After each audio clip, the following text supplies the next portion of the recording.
Hi, my name is Carl, and welcome to Pitch Points.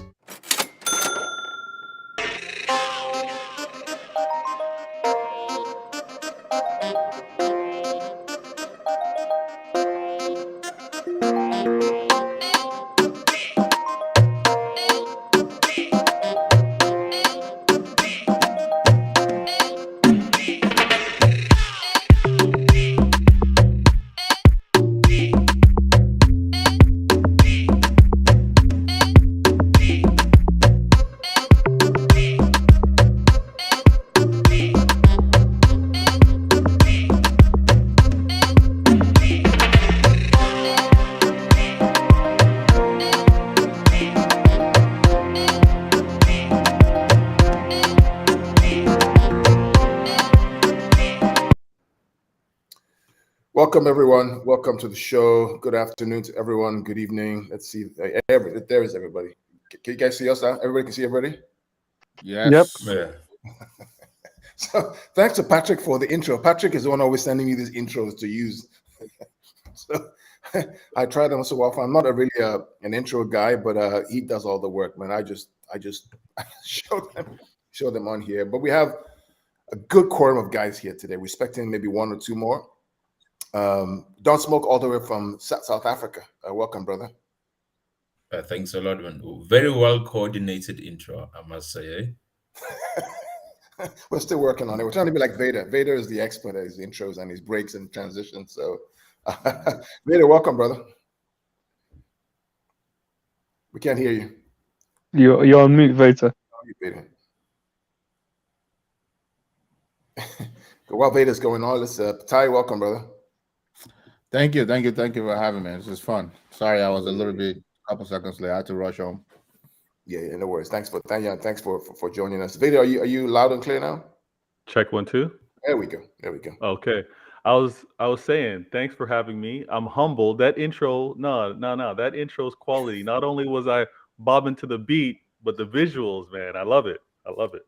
Yeah, thanks to Wantali, the United fan who does all the audio stuff, and Patrick just sent it to me, and I just upload it, man. So I don't profess to be an expert.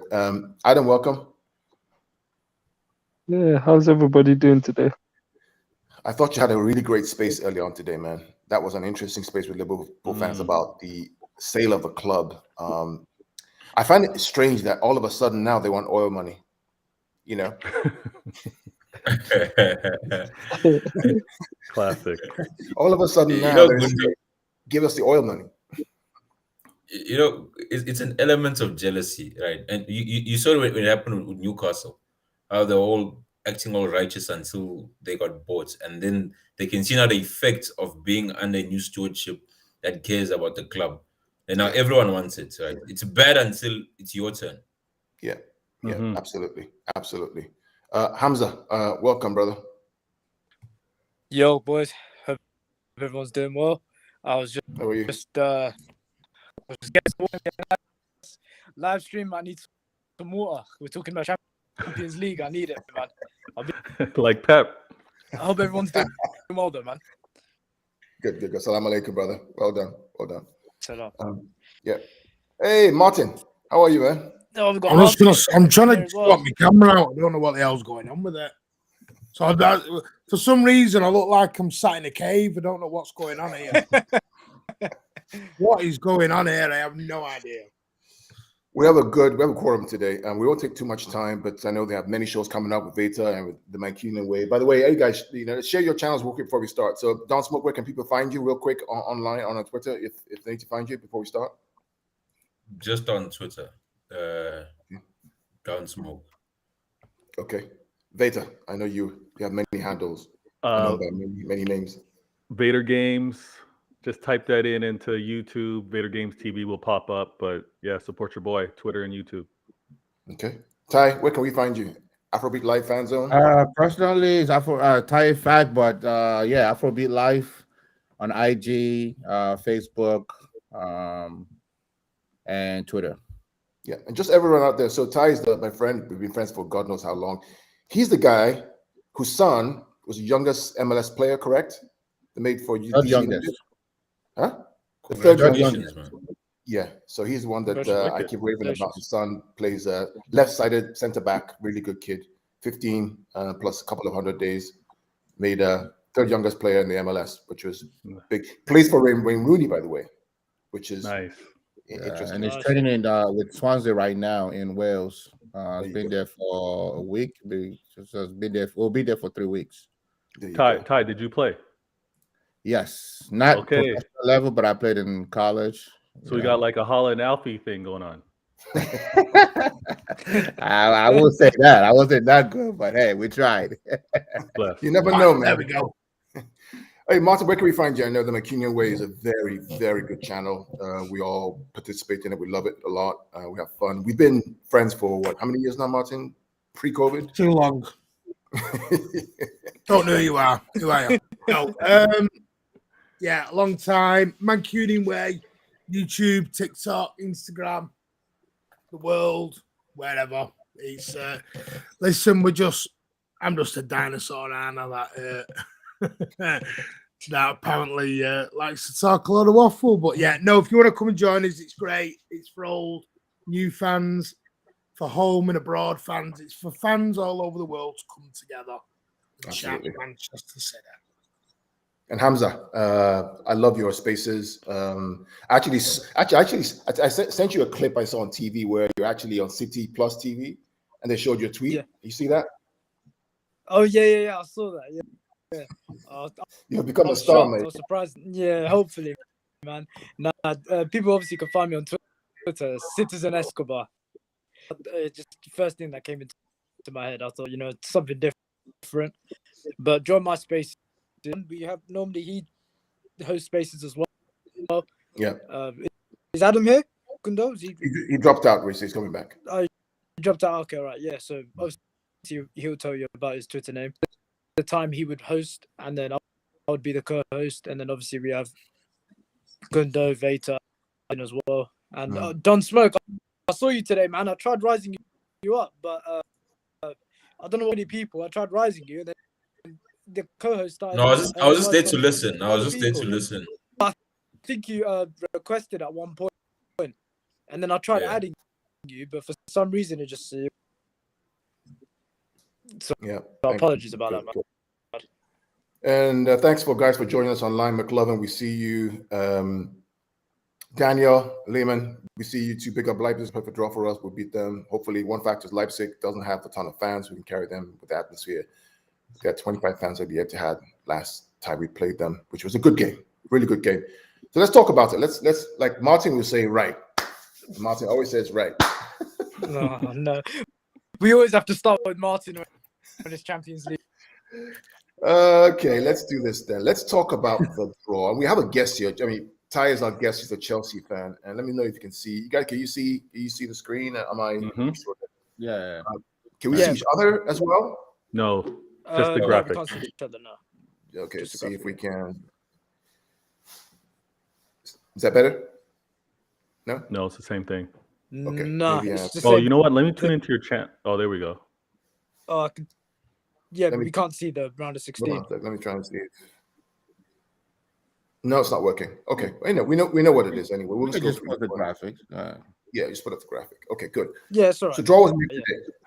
Draw was made today. Some really interesting draws, guys. Some really, I woke up this morning. It was 6 a.m. on US time. I know Ty was probably up as well. Put on the TV. I put on UEFA TV, and then the draws were about to be made. First out of the hat was, I believe, Club Brugge versus Benfica, right? That's what came out. Mm-hmm. When that came out, the first thing that crossed my mind was, wow, that means that some big boy is going to get another big boy, because everybody wanted Bruges or Benfica, right? All the big boys, right? Was that going through your minds as well? Yeah, I'm assuming we all would say, let's be put up against whoever finished second and the weakest opponent there. So yeah, that's fair. I actually think this is one of the most balanced draws you're gonna get, right? In the sense that no one really can, no big team can really sneak their way into the next round. Like almost everyone gets tested, and normally you don't get that. So I was very happy when I saw Bruges with Benfica. I was over the moon. I knew Liverpool won't get Benfica, right? So Mhm. like these guys are not gonna keep they're not gonna get that easy Valencia draw which they got last season, right? Right. And the only one I was like, okay, as long as they don't get FC Porto as well, I'm over the moon. So when I saw this, man, I was ecstatic. Yeah, for me, when it happened, and I'll come to Thai next. When it happened, I was like, okay, UEFA are serious this time. They really want to make sure that we have everybody has a path basically to the final if you get through this round of 16. Because if you think about it, right, one of Bayern or Paris is going to go out, one of Madrid or Liverpool is going to go out, Dortmund or Chelsea, one of them can go out, City, RB Leipzig, one of them can go out. So it's all kind of balanced to Don Smoke's point, right? Napoli is probably we don't even know. Anything can happen. But once you get past this round and the teams that are supposed to progress, the path could be easier to the final, depending on who draws who. It really is interesting, Ty. What do you think? When I was watching, I was just smiling. Like, there's no, like somebody said earlier, this is one of the most balanced draws we've seen in the last few years. I just want to say before we go further, Carl, I just want to say that actually out of the prediction we made last time when the actual group stages draw was drawn, I think the only one that made it that I didn't predict was Frankfurt. Wow. Wow. All right, you're picking my lotto numbers then. I'm gonna call you up. I wish if I could do that, I would be a billionaire right now. So let's go through and talk about each of the kind of matchups. Let's start with the Leipzig and the City one. So City fans out there, was this your preferred draw, or would you have liked something else when you saw this? Does this feel good because we know them? We've played them before. I think last year we played them and we scored 8. They scored 4. It was a good game. It's open. They're not going to sit back and park the bus. What was the feeling about this when this came out for City? Let's start with Veta. We go to Veta and Hamza. So sorry, Carl. Say that again, please. So City versus Leipzig, when the draw came out, how did you feel about this draw? Was this your preference, or did you? What? Preference? No, but I don't want to sound this way. Everyone, please, Carl, Martin, panel. I don't want to sound this way, but I'm at the point where just bring on whoever it is because we're gonna have to earn it regardless of who's in front of us. I wasn't really doing the how some other clubs move and like they're wishing for the weakest. I wasn't like that. I was like, whoever we get, we're gonna have to be battle tested anyways. Bring them on. When I saw that it was RB, I was like, yo, it's gonna be a fight.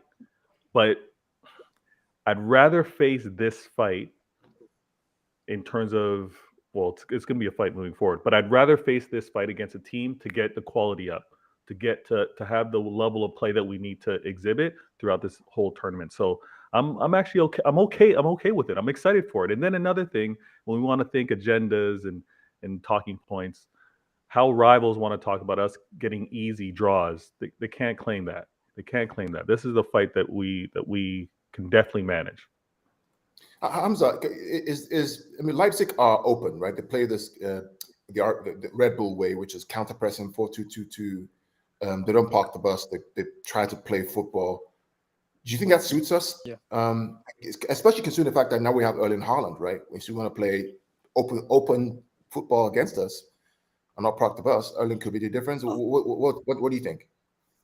I think, if they want to play open football with us, then go ahead. We can punish teams. No disrespect to Leipzig, they have compared to us. If they want to try play, if they want to come out, in my opinion, I think we're going to win. I think we will get through to the quarterfinals. There's some good quality players there. They've got that Nkuku, the centre forward, the French player. I don't really watch Leipzig, but he's the one that I've seen. Apparently he's been doing well because I've got a couple of Bundesliga fans on Twitter, and they've been saying Nkuku's the one. He's the main head. So how everyone has a main head that people should watch out for. Yeah. And honestly, Gundo, I think, if they want to play, then come out. but it's not going to end well. They will going to say when we're going to. I don't think we'll keep a clean sheet against these lot, but I think if they want to play, then play. Yeah. Don't smoke. How much does we talk about topping the group, right? In going to the round of 16, the fact that the first game is away and the second leg is at the Etihad, how much of a swing does that help us generally in this kind of game? I think it's perfect in the sense that at the end of the day, right? Should you have a freak result in the first leg, right? You get to correct it at home with your fans, right? We may say there isn't really but if let's take example the Fulham game, right? If we were playing 10 men at Fulham instead of at the Etihad, it wouldn't be the same, right? And your fans can get you over the line when the team is struggling, right? Because football is football at the end of the day. Nothing is ever a foregone conclusion. You can get a red card like we did against Copenhagen.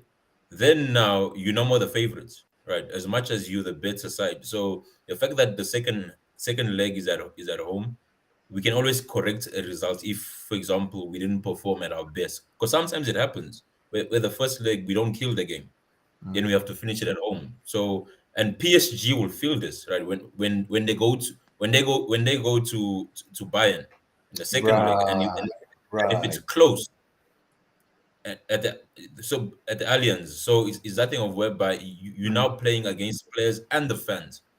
So I think that's you might see the effect of the second leg home tie in a PSG game. So whenever possible, win your group. Absolutely. But Martin, coming to you, and I can't wrap up with Ty. The fact that this game, and I looked at the schedule, Martin, this game, these games are in between Bournemouth, Forest, and I believe Palace in the schedule. How much does that help us in terms of being able to prepare for these games, but still maintain the title challenge that we hopefully will be at come February, March? That's massive. I didn't realize we all had away games. I would like to a couple of maybe a home game in between, but 3 away games in between them all is not the best because that's a lot of travelling, especially to the likes of Bournemouth. That's not me. Don't worry. I was just wondering, was I getting background music then? Am I getting an intro? No, listen. I think it's this will be the most entertaining game of the last 16 for me. If you look at it, Leipzig have scored, I think it's nearly 50 goals in all competitions so far this year. They're scoring goals for fun, scoring like 3 or 4 goals per game at the moment. And Nkunku's on fire. I hope he's at Chelsea by the time we get to February. He might not even be with them. He might be at Chelsea. So, it's going to be a cracking game. The only thing that worries me is obviously our defense against them. I hate when we get into these outscoring battles. I don't like that because you lose a little bit of control when you get into them situations. And with the Champions League, as we know, if you start, it's a 1-game knockout or 2-game knockout, and if we do something daft, you know what I mean? Your game over and out.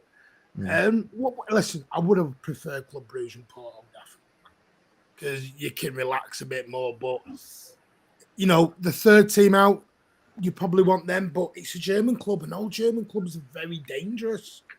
They can be very dangerous teams to play against. They've got some quality players. They really have.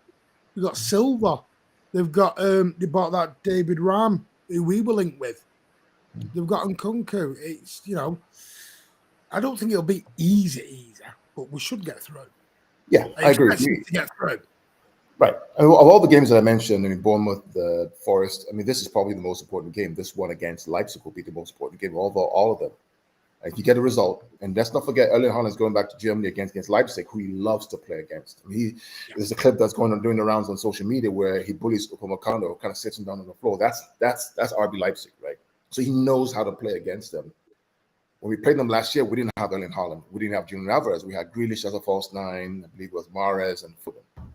Right, and so it was. But with this team, it should be different. Ty, from a neutral's perspective, I mean, do you have any fears or issues with City Leipzig? I think it's a good draw. I mean, what else? What's not to like about it? I think it's a good draw for.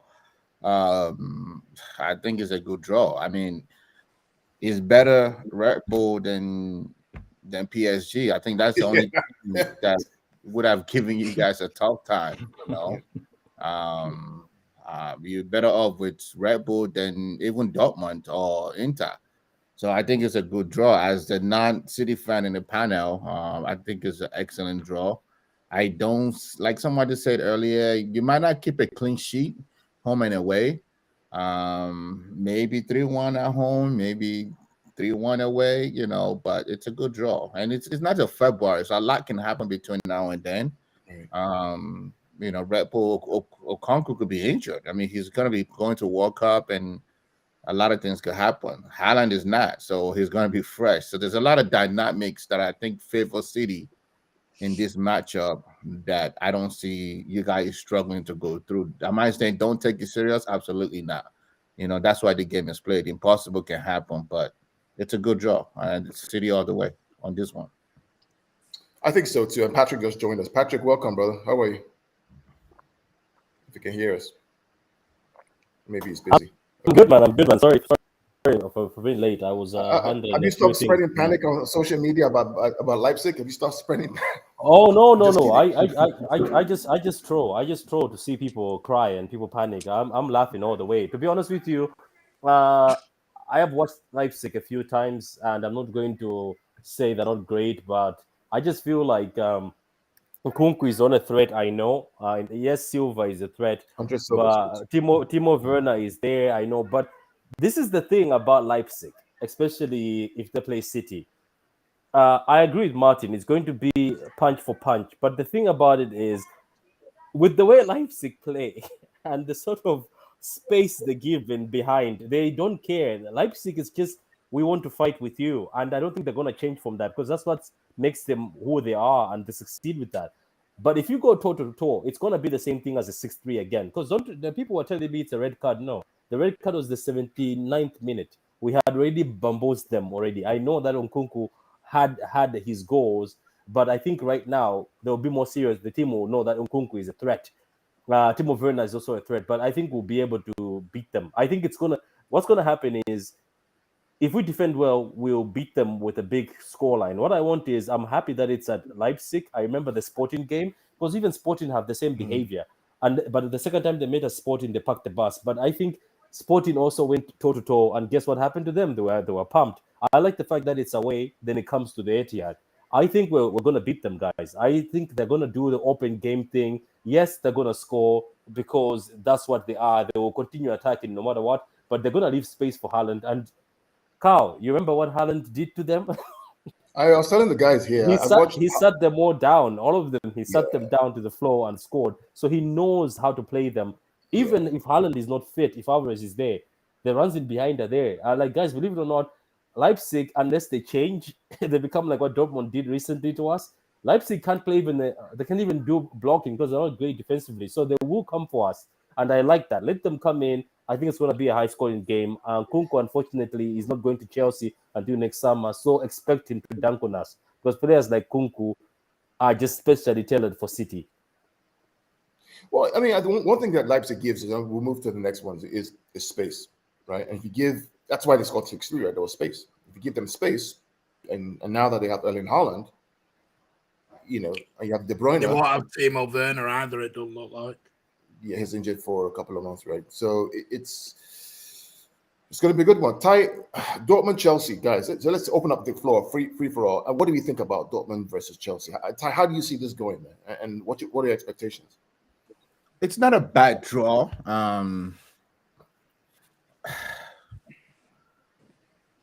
You kind of know with German team, you kind of know what to expect, right? You're gonna expect out of all the leagues in the world, I think the German pace is almost as close as to English pace as you can get.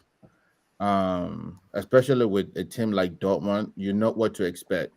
I'm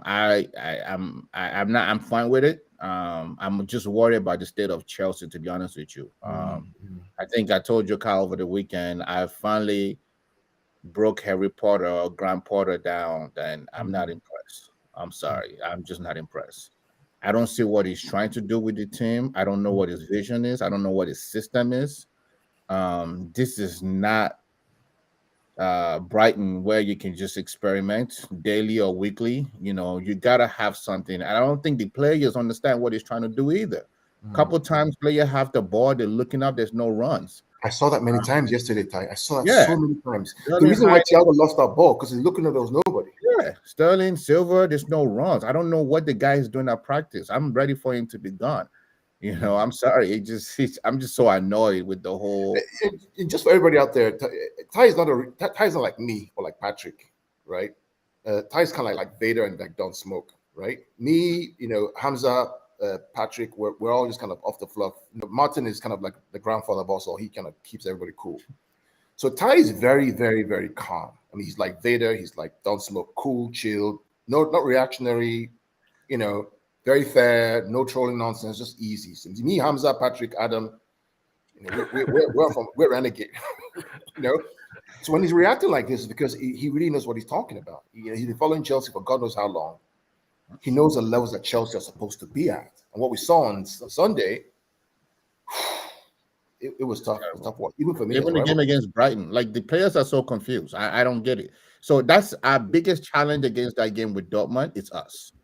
I'm not really worried about Dortmund, right? You know what they're gonna give, but I don't know what we're gonna get from. I keep calling him Harry Potter just to make fun of him from Grant Potter because I'm not impressed. I feel like he's trying to cook up magic every week.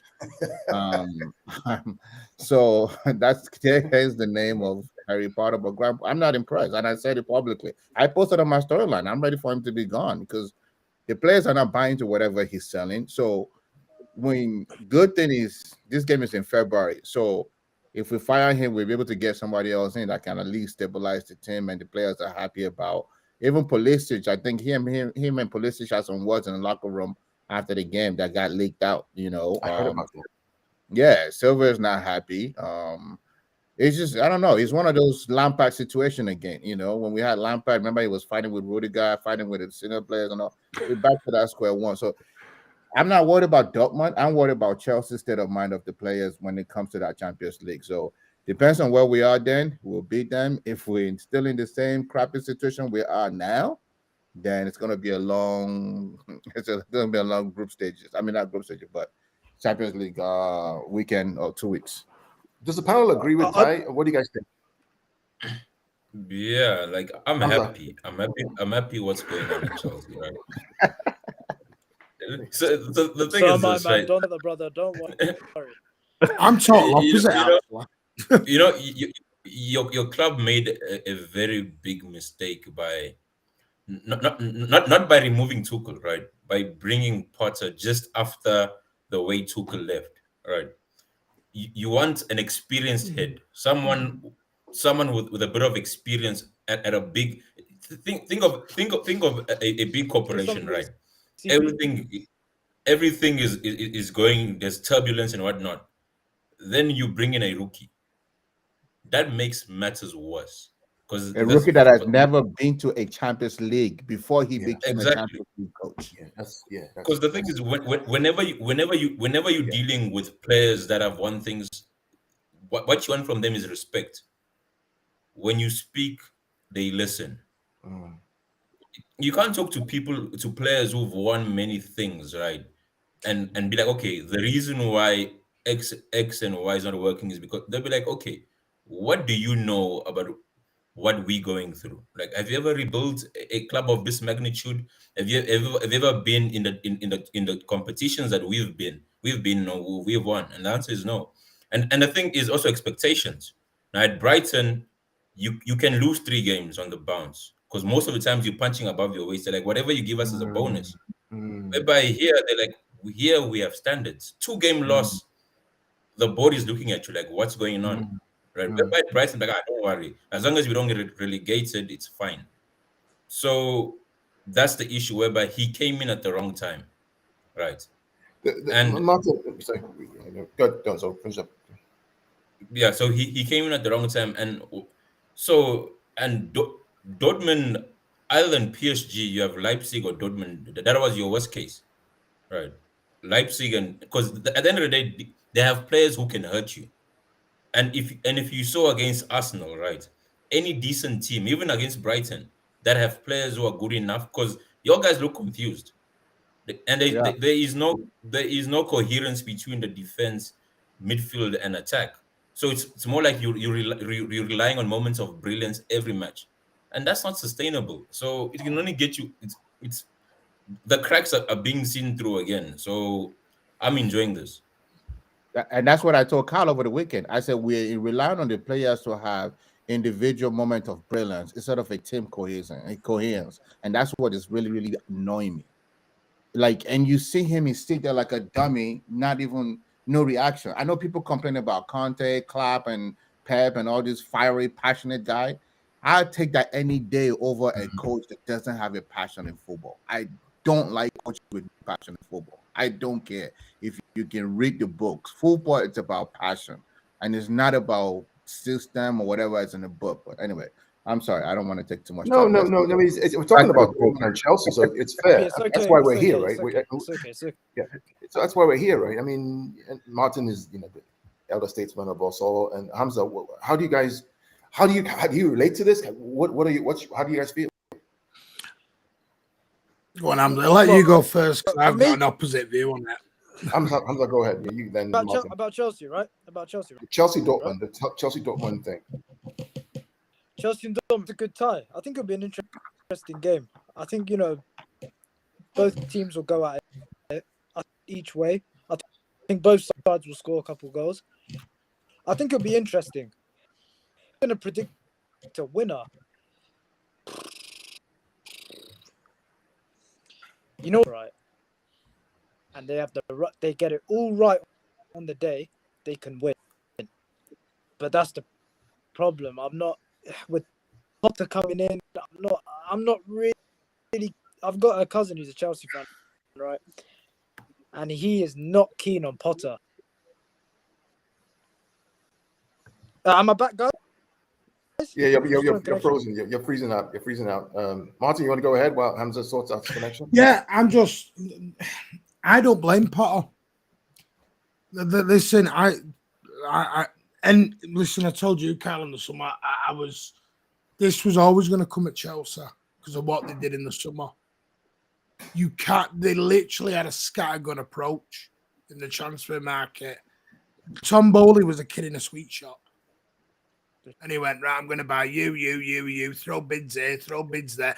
There was no sort of plan to any of the actual recruitment. It was just, I'm going to spend a load of money, see what I can do. None of it actually fitted with Tuchel. Tuchel goes, Potter comes in. The trouble is, none of them are Potter's players.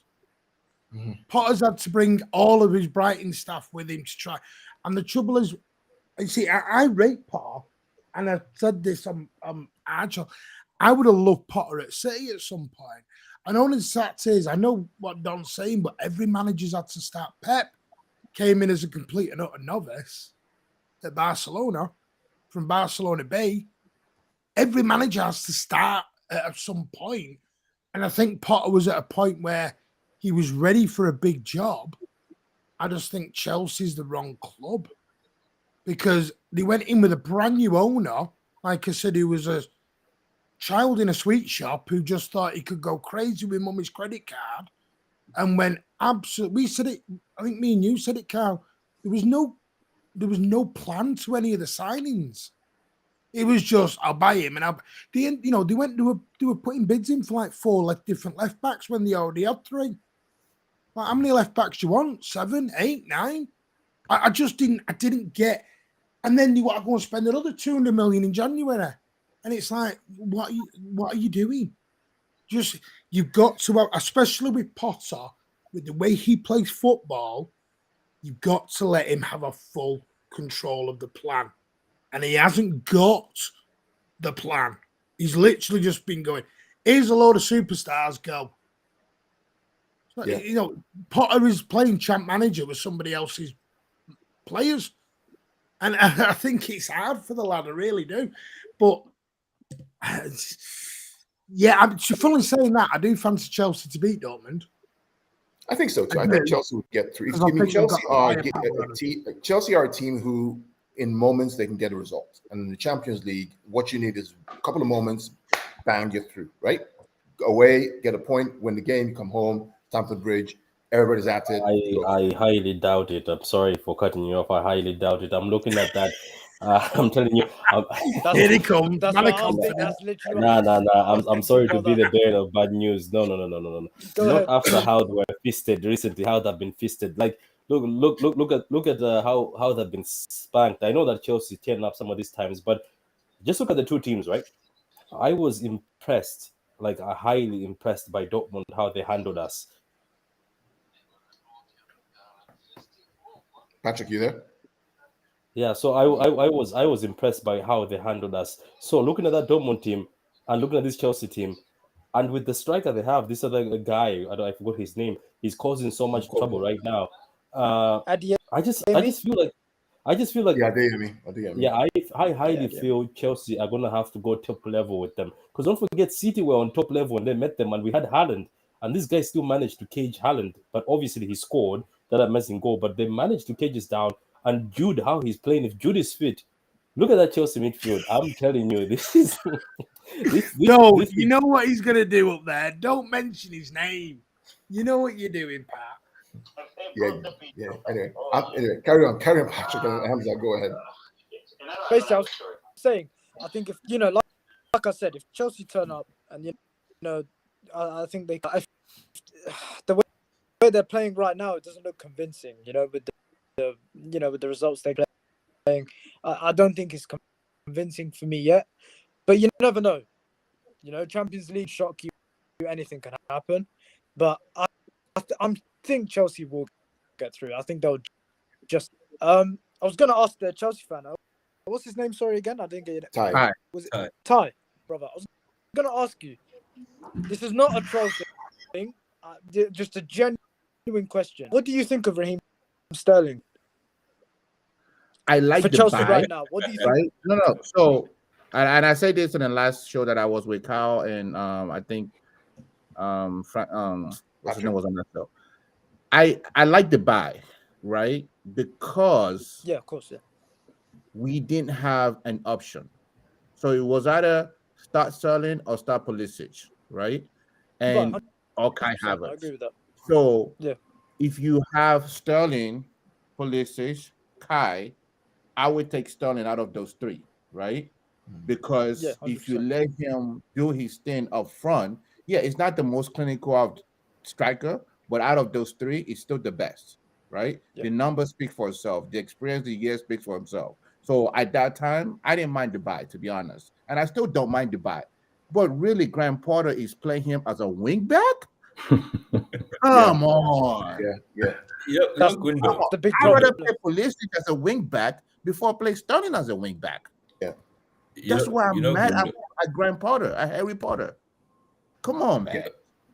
So I hope I answered your question. I like the buy, but I just think it's not being used correctly. Gundo, to Patrick's point, I don't think it's up to Chelsea. I think it's more of Dortmund's approach will determine the tie, right? Like, for example, if they want to go gung-ho, like how when they were conceding at the beginning of the season, it will make it easy for Chelsea because I don't see Chelsea breaking down Dortmund. If we hardly broke them down, I don't see if they decide to be defensively resolute, right? Okay, let them have a bit of the ball and let them show us what they have, and then we'll play them on the break like they did against City. It just might even go to extra time and penalties. So that's a shout. Let me say this as a Chelsea fan, right? If this game was this week, next week, we have no chance. Because it's in February, a lot of things can happen. Hopefully, Graham Potter is gone, or hopefully he gets his acts together and You're not realize willing that to wait. Sterling is You're not not a willing to wing wait. back. See, Hamza, let me tell you the And- secret about Ty. Let me tell you the secret about Ty, right? I've known this guy for a very long time. We're talking now. We went to the World Cup together in Brazil, right? Ty, you and I, right? We walked the Yeah. beaches of Brazil together, right? Slept in the same room. Went to eat when I go to his kid's birthday. I go to his kid's game, so I know him very well. Close buddies. Yeah. Whenever this guy says someone's gonna go, that person goes. Guaranteed. Put it in the bank. Gone. Right? Jose Mourinho. Frank Sorry. Lampard. Right? Every time he calls it, he said Paris will never win the Champions League. This was like how many years ago? 5, 6, 7 years ago? Yeah, 6 years ago. Did you say the same thing about City? No, he didn't. No, I didn't. So my no, I didn't. So anyway, City is just it's okay. Unfortunately, I'm a wrong City fan, so I hope you guys don't. Nah, be honest. Don't be scared. I'm be not honest. Be honest. Okay, Yeah, okay. You know what, Ty? Let me ask you. Be honest. Don't mind the panel looking at you or the people in the comments. I want you to Stop be being- honest. From looking at, no. I want to just ask an opinion. From looking from the outside, right? Just from a neutral looking outside, what do you see as City's issue most times when we end up getting knocked out? Do you think it's bad luck, as we say as City fans ourselves, or do you think we're just unfortunate, or you think there's something deeper than that? When you say blessing sometimes blessing could be a curse. That's what's happening with City. Your problem is Pep. DJ Pep. I love Pep. Carl knows him. I respect him. I love his passion. But just like most of us that are passionate about something, right, we can overthink it. Yeah. I coached college for 11 years, and I still can't get over my last game of coaching because I overanalyzed the game. And we will play the team that we dominated them. We beat them during the season 3-1 easily. But in the playoff and the semifinal of the regional, I could have just got out of my own way and say, boys, halftime we're down 1-0. Let's just go direct. I said, no, let's just keep playing. Let's keep playing. By the time we went direct in the last 5 minutes, left, we were already down 2-0 and we ended up losing 2-1. So as great as Pep is sometimes, you can't overthink certain things. And the bigger the game gets, I think Pep's overthinking, like, okay, I gotta do this, we gotta do this. You know, you're playing against Chelsea in Champions League and you have no DM. That's overthinking. It's not that he's a bad guy. He just wants to make sure he does it a certain way. So your blessing is your curse. If an assistant coach can say, you know what? Once we get into the quarterfinal, semifinal, and the final of the Champions League, let me take over. You will win the Champions League. That's all you need. No, the thing about this is that these are facts. These are the things that we know as fans. We talked about the Liverpool game a couple of weeks ago, right? We all knew what the lineup was supposed to be, Donspo. We all knew. And when we saw the lineup, we said, oh, this done it again. You know what? I'd like that conversation you're talking about, because can you imagine as an assistant coach? Because most of these assistant coaches, they are learning from him. Then they stand up to Pep and say, "Sir, today that can't draw." I'm pretty sure that'll be. But anyway, let's move it over to Liverpool. Martin has to leave soon, so good. Oh, Martin has something to say. Well, Adam is back here too. Martin has to leave soon, so. Martin, do you want to talk about this Liverpool and Madrid game? Do you Liverpool fans believe that the power of Anfield and the power of the history in the Champions League is going to help? Do you know what? Liverpool are having a bad season at the minute, so it immediately makes me think they'll beat Madrid. And you know how crazy, because that's football, isn't it? You sit there, and this is Liverpool. This is what they do. They absolutely bomb in other competitions and then just come alive in the Champions League.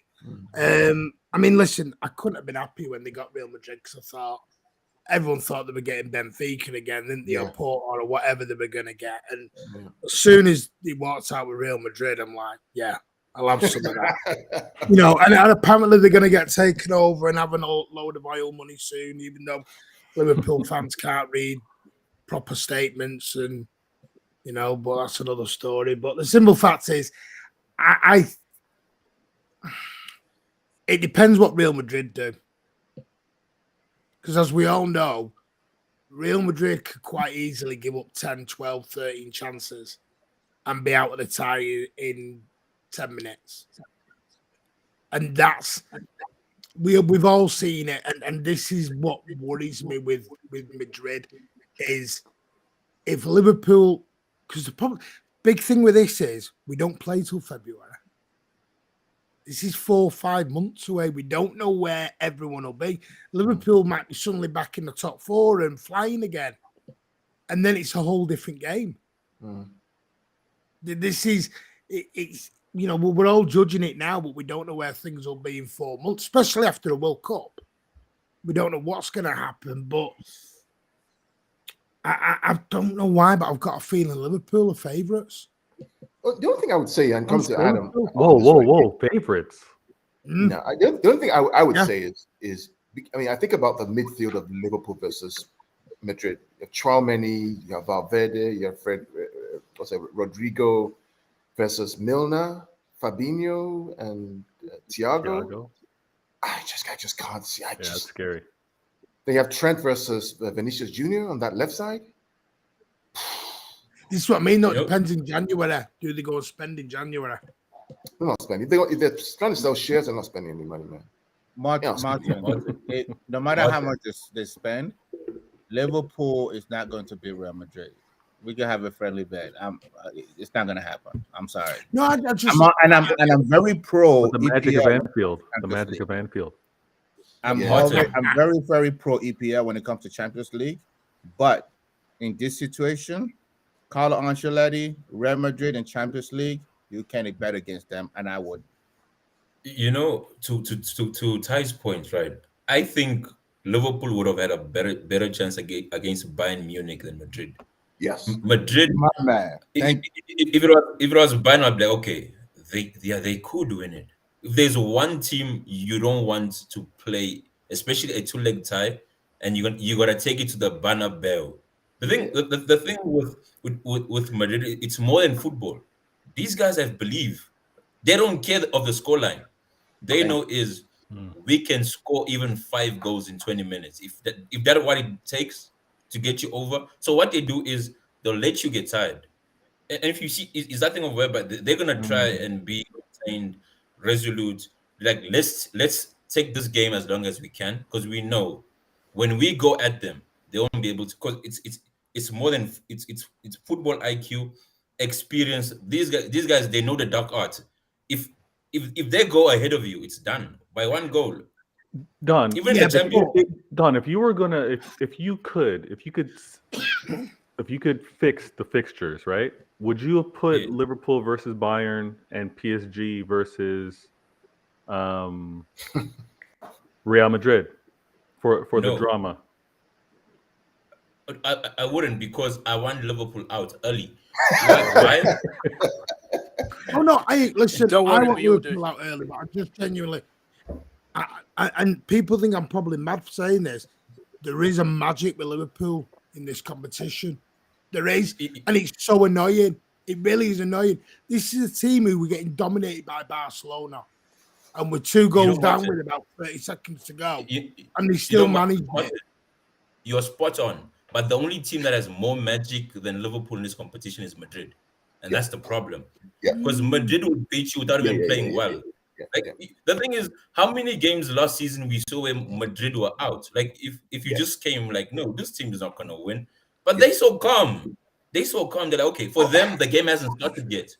They're like, okay, minute 70. Let's kind of rewind ourselves back to think about last year's Champions League run for Real Madrid. They knocked out Chelsea, Paris Saint-Germain, and City, and then they played Liverpool in the final. Yep, we're talking 7 games against probably Europe's best 3 or 4 clubs. Okay, playing the worst football. Yeah, they beat the European champions. They beat City, who was supposed to be one of the best, if not the best. They beat Paris Saint-Germain with Neymar, Mbappe, and Messi, and then they get to the final against Liverpool, and they get through. There's a spirit around this competition, and that's one team that if they're still in the competition, you have to be careful of. Really be careful of, and hopefully get them on their off day, or it's a one-off game, right, where Haaland scores 2 or 3 goals, or somebody scores goals. But That's not an easy tie, Patrick. That Madrid Liverpool tie is. I don't see how Liverpool get through that.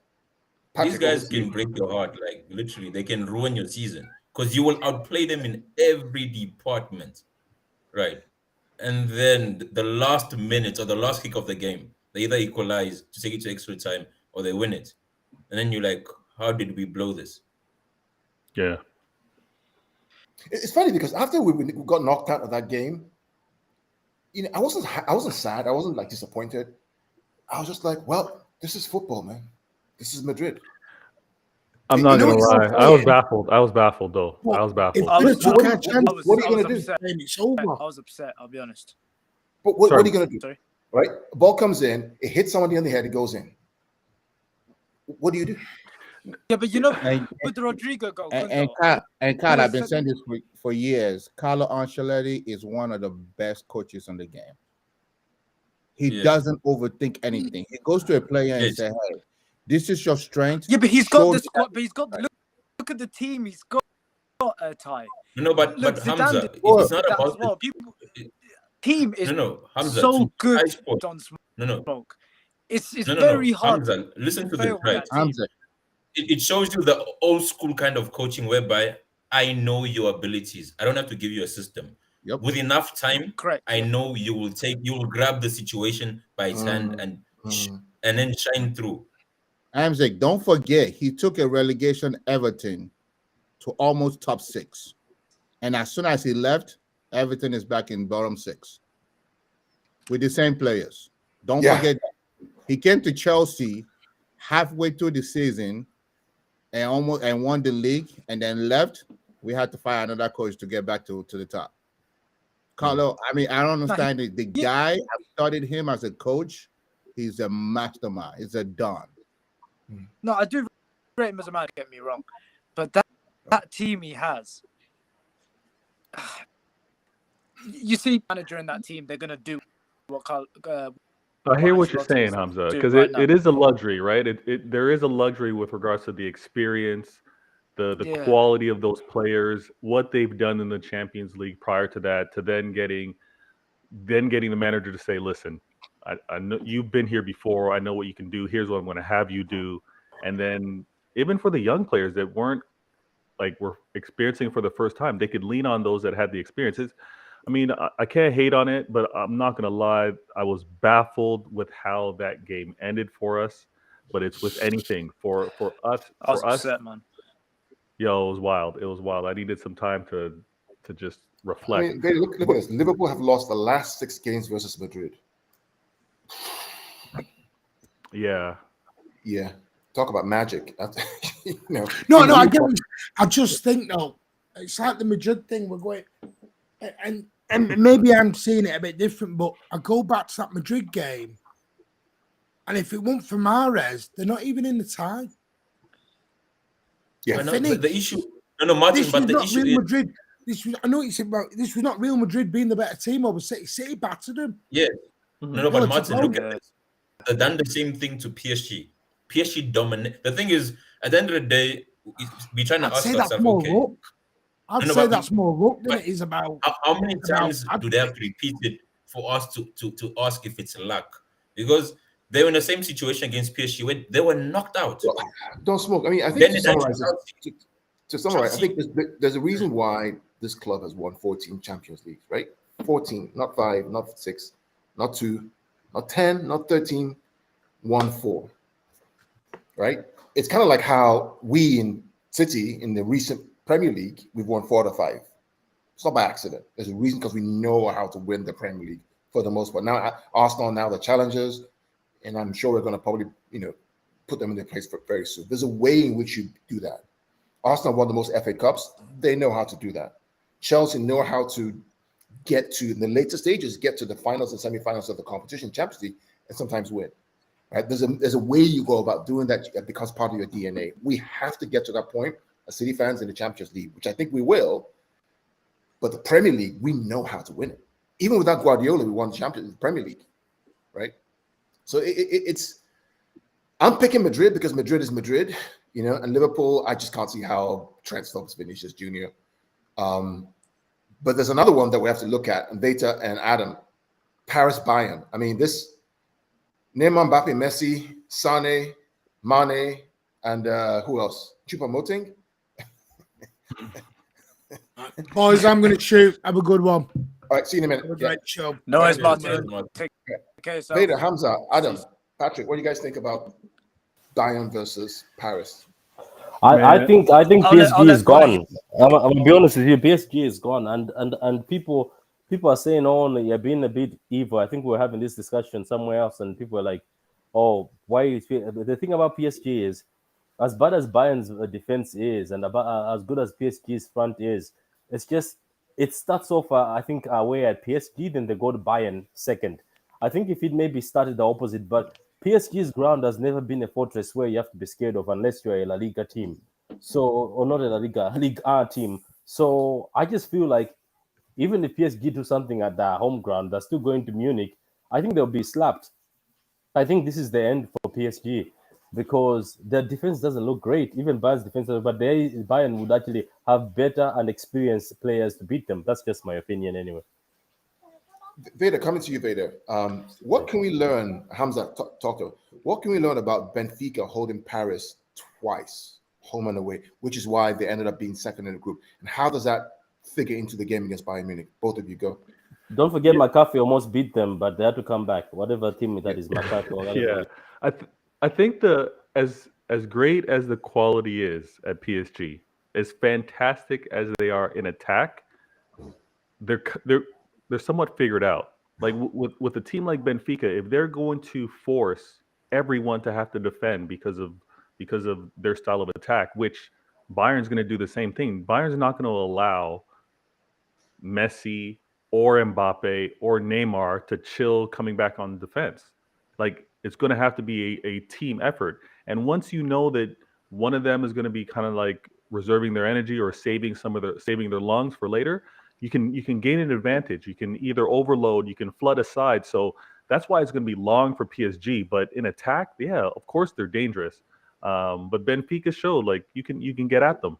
Same way we've shown that over the years. So yeah, I think as a team are just better as a team, and the structure of the team, the way they are on that pitch, that structure Bayern have compared to Paris Saint-Germain.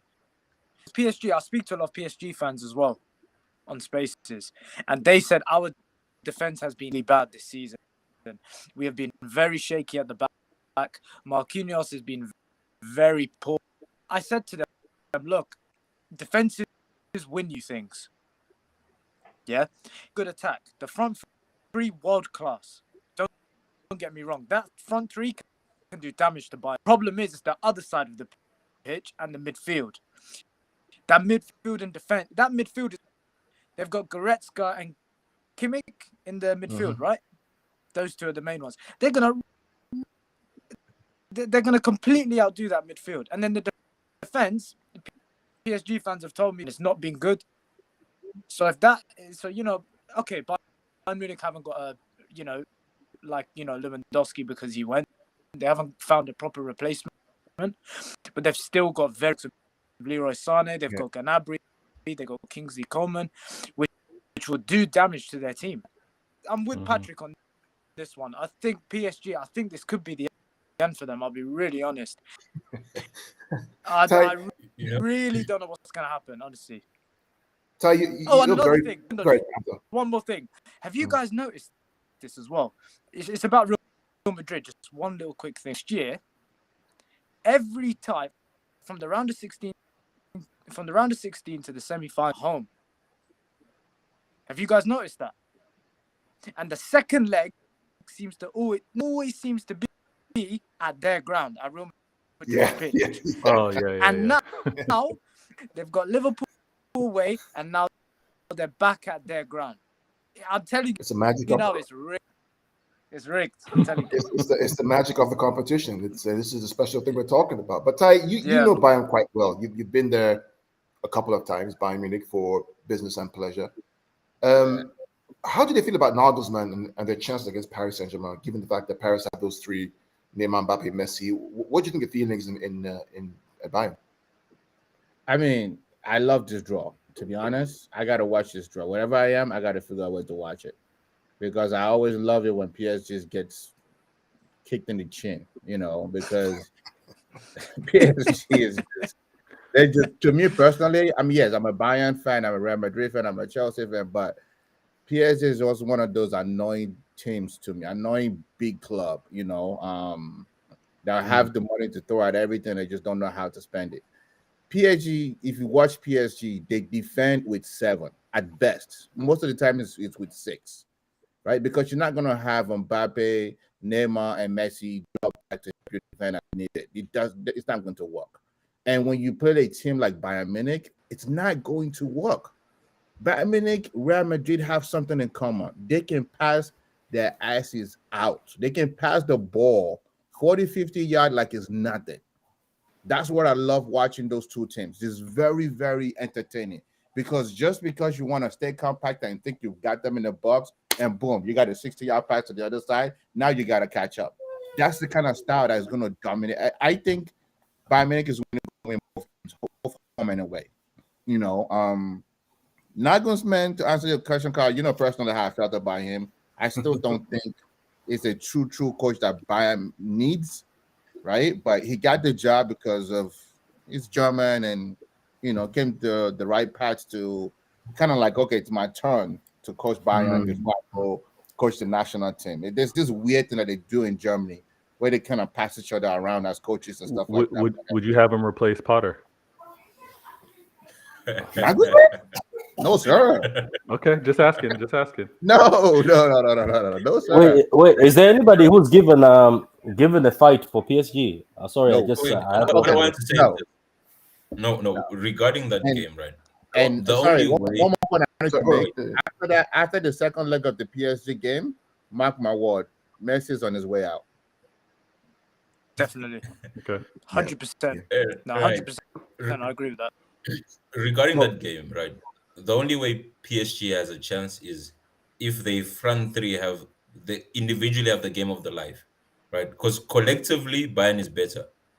And regarding Bayern's defense, they defend collectively, right?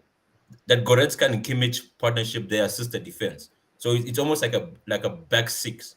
Because those guys, and you saw it against Barca, you're not gonna break Bayern through the middle so easily.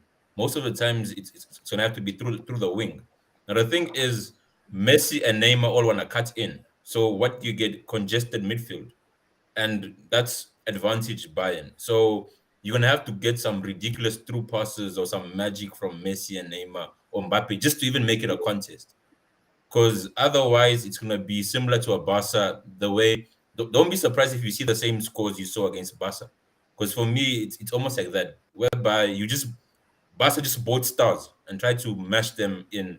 So you're gonna get it's gonna be Bayern, but if the three can all come alive and have the games of their lives, then you can have a tie. Not that they'll win, you can have a tie. Yeah, for me, I think unless Neymar, Messi, and Mbappe have a magnificent game and score lots of goals, I think Bayern gets this. I think about Sane against Nuno Mendes or whoever their fullback is. I think about Mane. Hakimi. Yeah, I think about Mane versus whoever is out on the other side. I just can't see how they stop that. I forgot to mention him. Mane as well. Yeah, they've got Mane as well. And it's just so worst case scenario. They might put Mane up front, then they'll put Sane on the left, and then Gnabry on the right. Or King. If things don't go their way, they'll just end up putting Mane up front, and that's it. Game over. Mane completely. Yeah, can I say one thing though, Hamza? Hamza, just one thing though. Go ahead. I just think, and this is just on another note. Obviously, I say Bayern will beat them, and I want to change that. But I just think if that front three is hungry and decides to carry PSG to the finals, I believe they can do it. Because I have seen Neymar and Messi. Obviously, it was a long time ago, but I have seen them click before in a bad way. Because remember when PSG and Bayern played each other, obviously that PSG was more stable under Tuchel, and they were doing counter-attack football. But I remember Bayern only won that because PSG were missing a lot, and they were just missing easy chances. But Messi is somebody who won't miss that chance. If Messi is very hungry, I have seen this Messi guy carry a team with a shit defense before. Excuse my language. We have seen it before. Look at him carry. He almost carried Barcelona once before against Liverpool, but the job was too much for him. But I just feel like if they do it, let's just say they do it, Ty. What do you think? What if they actually do it and carry? Are you gonna be scared that, oh my God, these three are serious? They really want that Champions League. So let me bust your bubble real quick. Number one, that was Messi that was 5 years younger.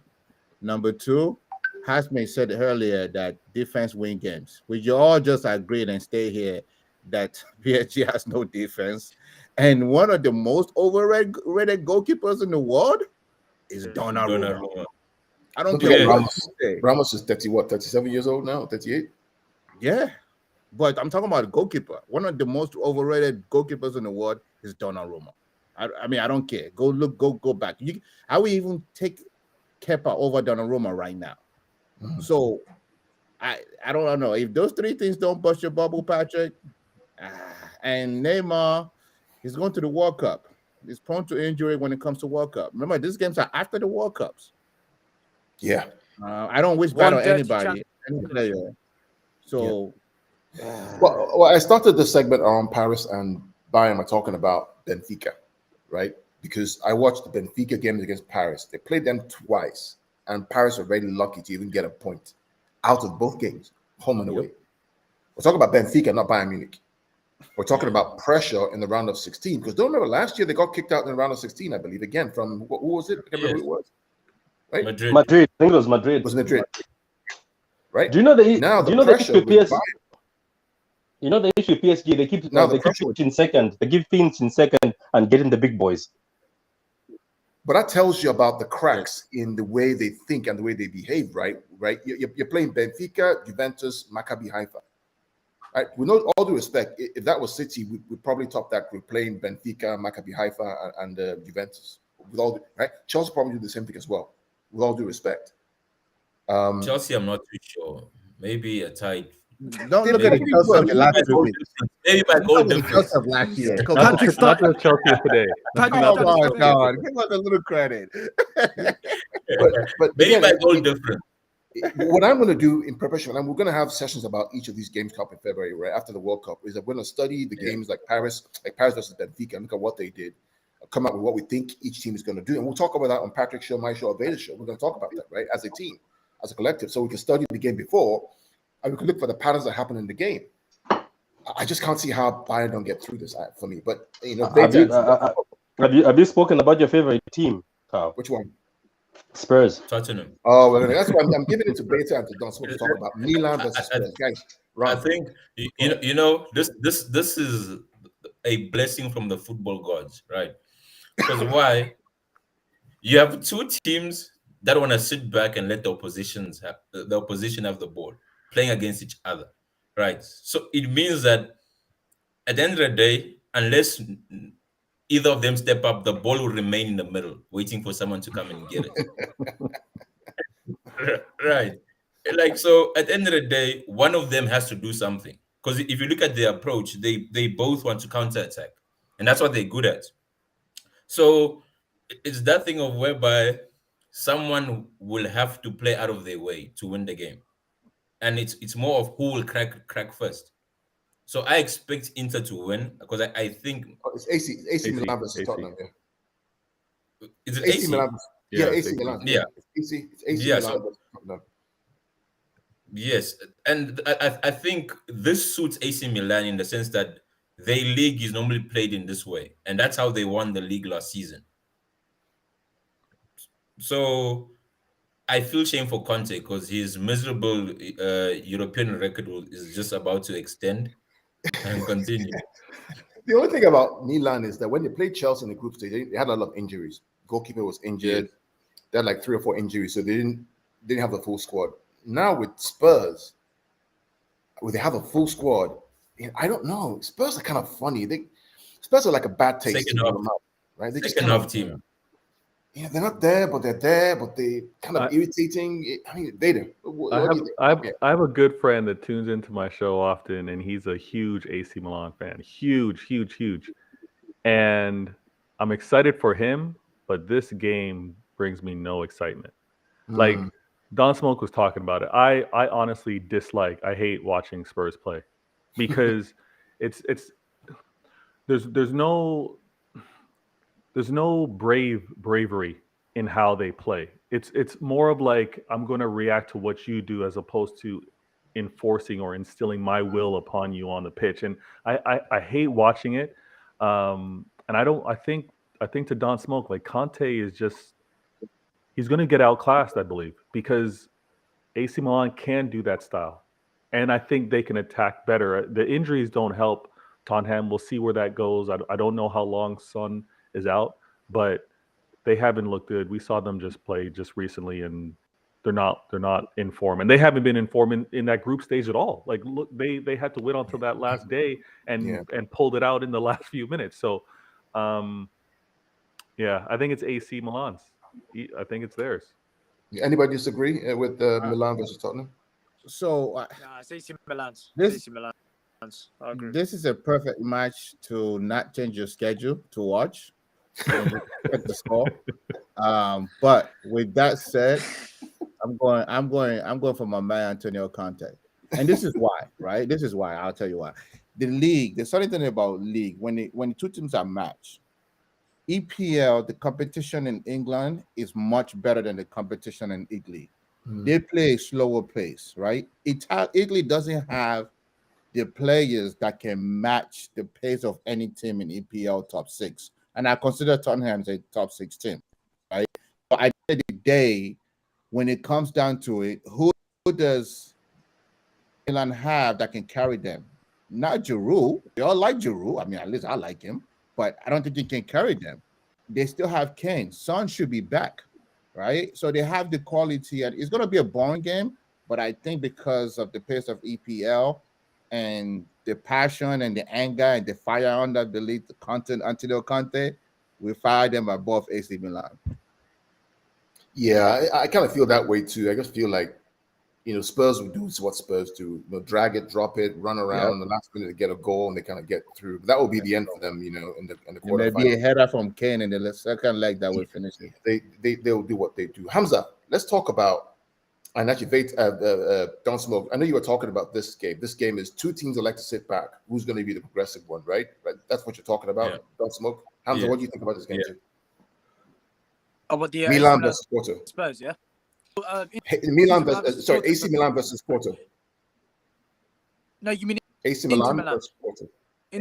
No. Inter Milan are playing Porto. Inter Porto. Yes. So Inter Milan versus Porto. Apologies. Yeah, Inter Milan. I've got a very, very close friend of mine on Twitter. He's a Inter Milan fan.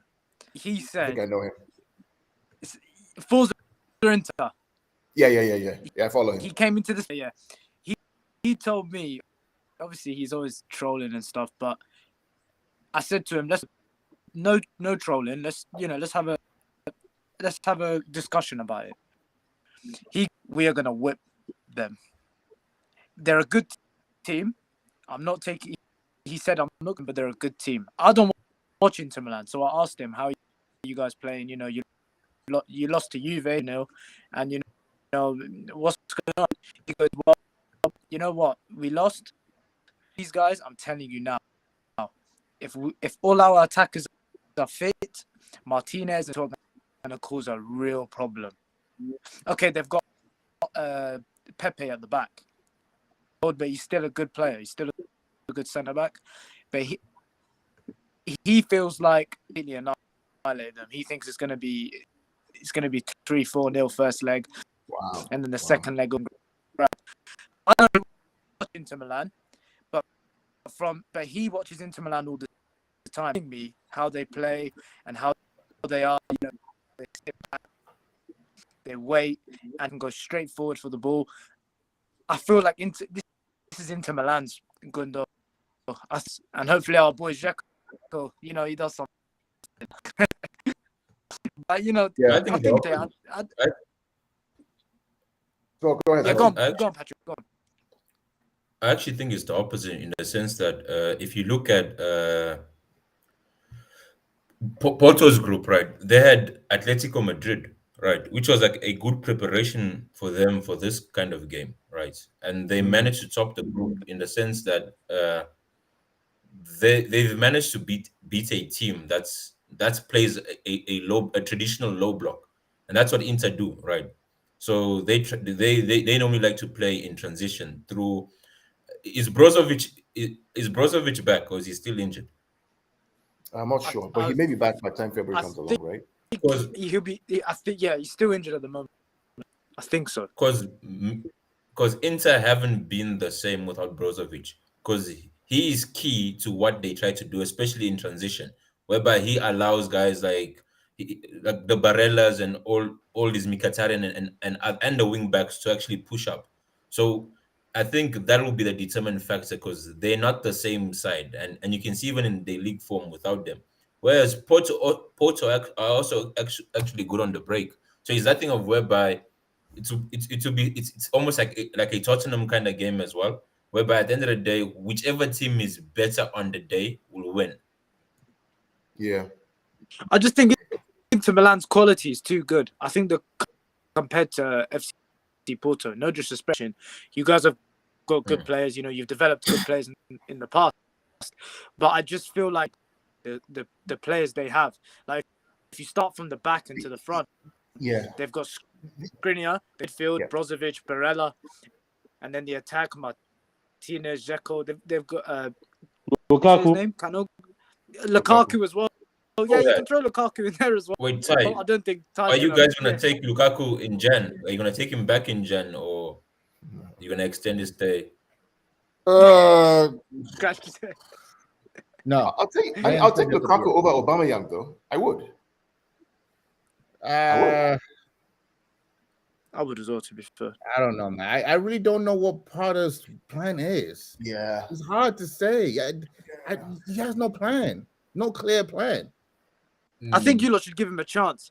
I think you should recall him back in. Just give him another chance. I feel your whole team was shambles. Let's be honest. It wasn't at this just point. him. At this point, you might as well.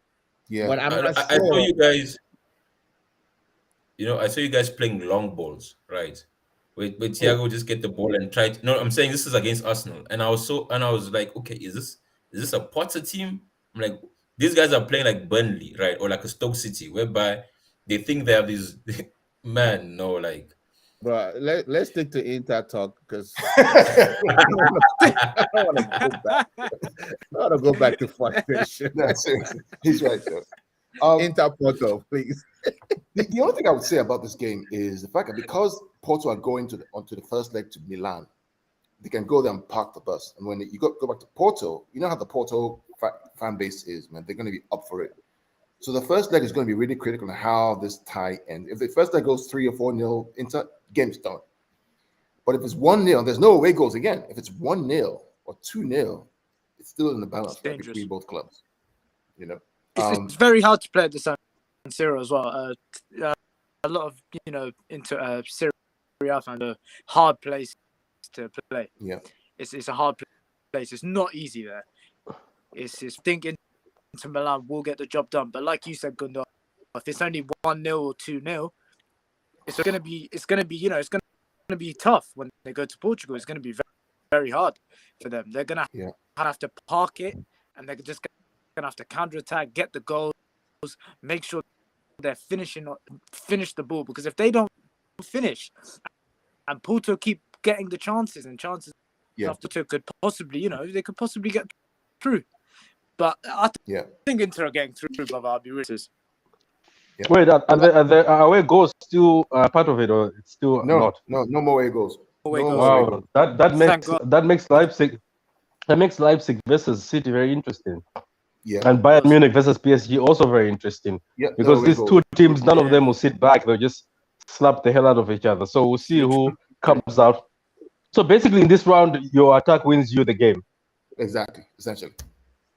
I mean, defense wins you the game. You can keep a clean sheet, but ultimately, no away goals. It's but the thing is, no away goals. Don't remember, people go full on. They go full on attack. So if you want to pack the bus, you will get full over and over attacks. Obviously, you can counter, but look, for me, I think Inter seem to have better ballers.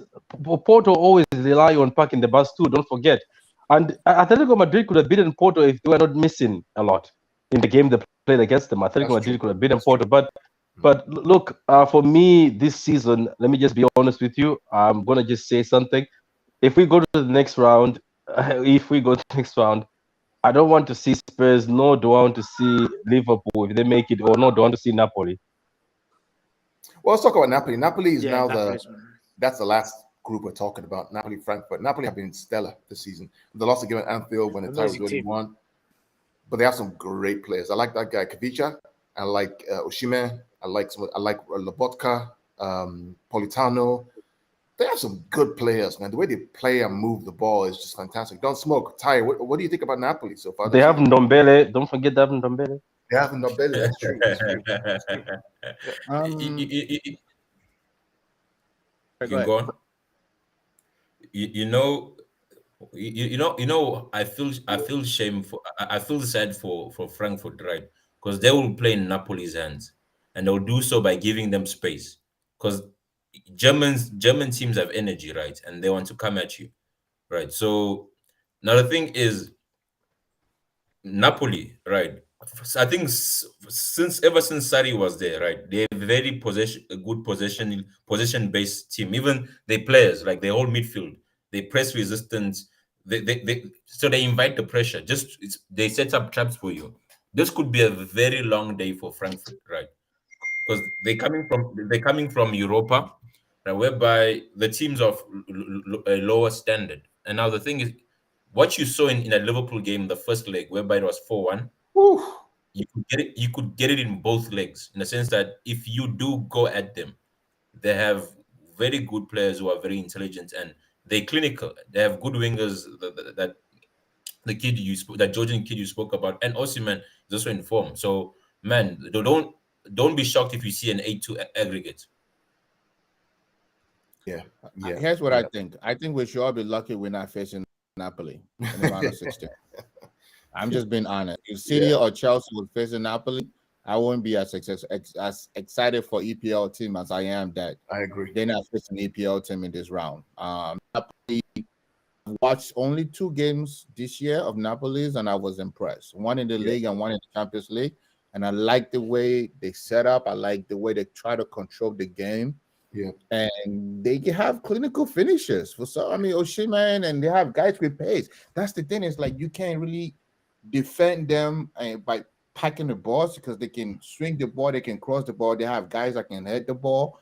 And if you give them space, they have guys that have pace that can get behind them. If they stay healthy after the World Cup, it's gonna be a long day for Frankfurt. I think Don said that it could be 8-2. I agree. Frankfurt is done. They could just pack their bag. Yeah, Napoli is not a team you'd like to meet in the semis or quarters. You know what I mean?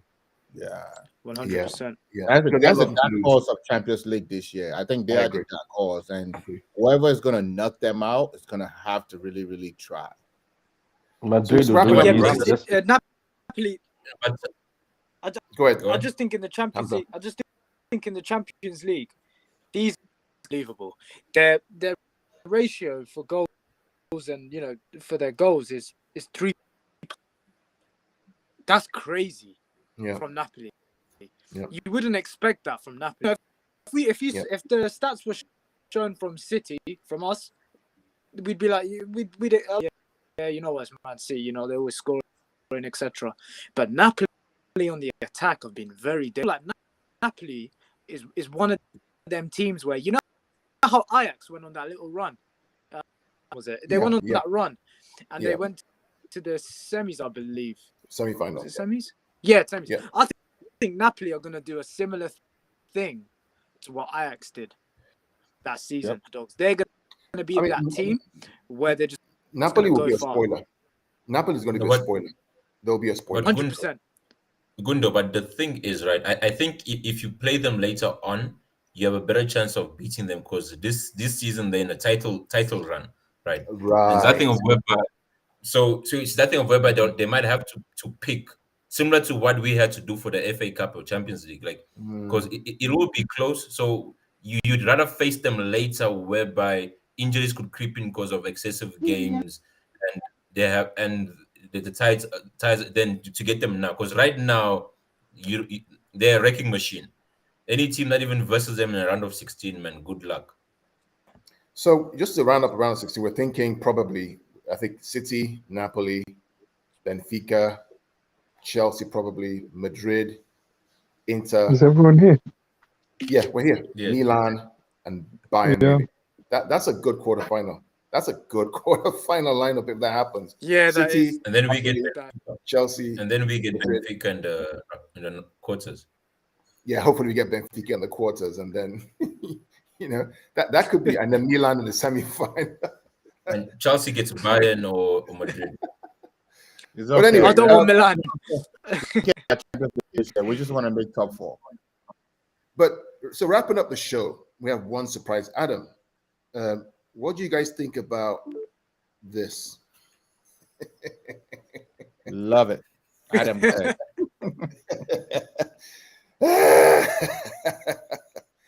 All the levers that they pulled, Patrick, all the levers that they pulled, all the Ten Hag that's done, Ronaldo and the Casemiro, and they get to play not in the Europa League, but in the playoff. So one of these dudes is going out of the Europa League. One of them, based on the new rule. Adam, you there? You guys go first. Can I just say something before we even say anything? This is similar to you book a flight, it's a connected flight, right? And then you get arrested by customs, right? Before you You guys are such a pro. Not wrong. He's not wrong.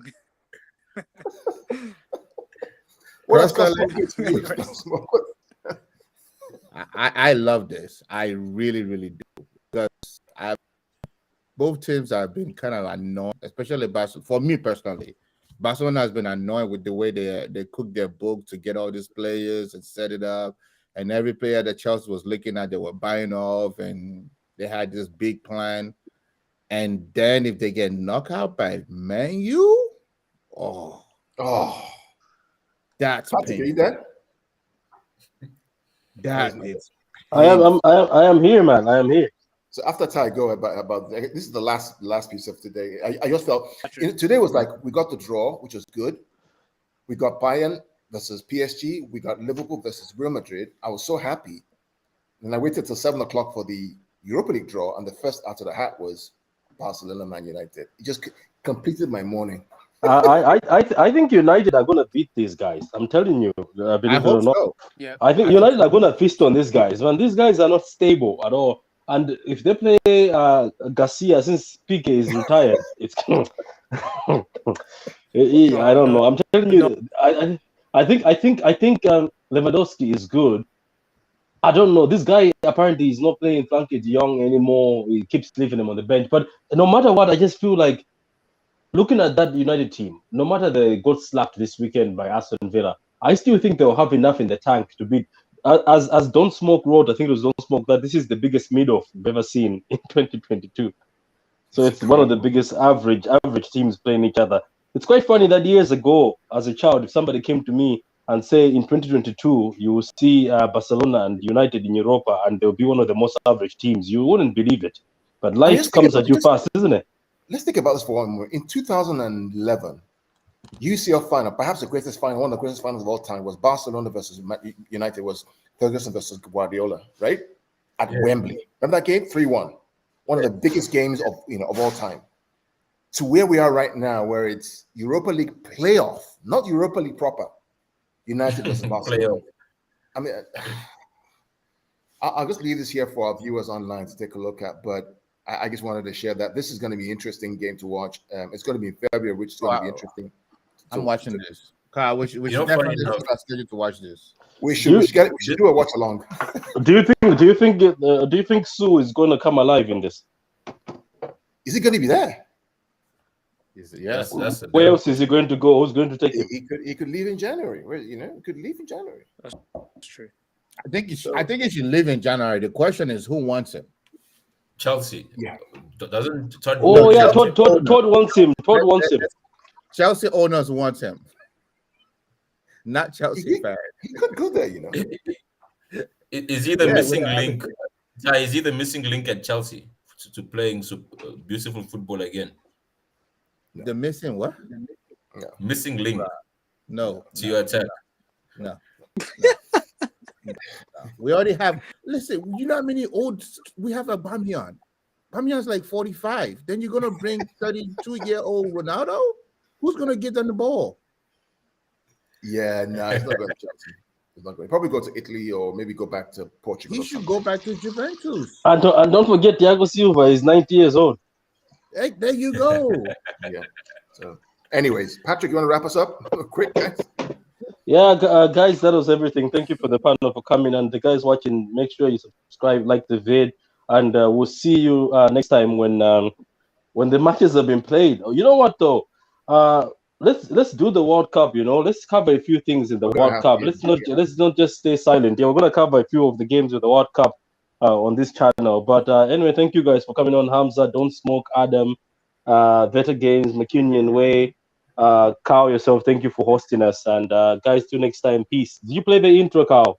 Yeah, I'm gonna do that in a minute. I just want to thank Hamza for coming on his first time on the show with us here. Hamza, I hope you enjoyed it. We like to talk football. We have Ty, who's a good friend of mine. Don't Smoke, thanks for coming on to the show. This is kind of what we do. I don't do this often, but when I do it, we do a long one because we want to get into the meat. Adam, Hamza, Ty, thanks so much. Nice meeting you, Ty. I'll be here, man. Thanks, guys. We'll do this again sometime soon. Everyone, take care. Peace. I want to apologize to everybody because. Hi, my name is Carl, and welcome to Pitch Points.